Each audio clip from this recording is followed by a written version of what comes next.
क्या आप जानते हैं कि एक ऐसी आदत है जो अगर किसी इंसान में हो तो वो सारी ज़िंदगी सुकून से महरूम रहता है। ना वो दिल का सुकून पाता है, ना ही ज़िंदगी में खुशी। ये आदत दिल को जंग लगा देती है और इंसान को अंदर से तोड़कर रख देती है। आज हम आपको बताएंगे हज़रत अली, सूफ़ी बुज़ुर्गों और मुफ़क्किरीन के वो अक़वाल जो इस बात की वजाहत कर देंगे कि इंसान गम में क्यों मुब्तला होता है। जो शख्स हर वक्त दूसरों से शिकायत करता है वो खुद कभी खुशी महसूस नहीं कर सकता।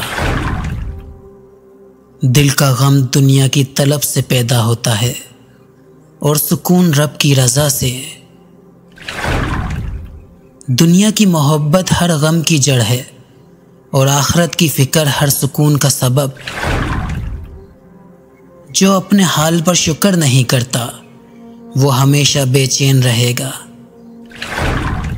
हिर्स व हवस दिल को बीमार कर देती है और किनात दिल को मुतमईन कर देती है। जो शख्स माजी के गम में जीता है वो हाल की नेमतों से अंधा हो जाता है।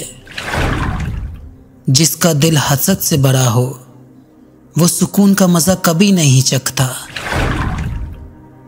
गम वो ही करता है जो अपने नसीब से नाखुश हो और जो राज़ी हो जाए वो मुस्कुरा उठता है।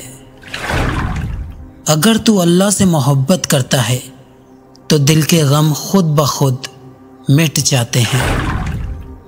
गम उस दिल में रहता है जिसने अल्लाह से अपना ताल्लुक तोड़ दिया हो।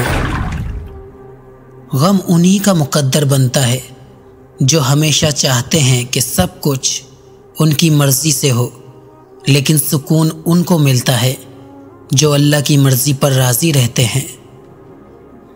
अगर आपको ये रूहानी अक़वाल दिल को लगे हों तो शेयर करें, लाइक करें और सब्सक्राइब करना ना भूलें।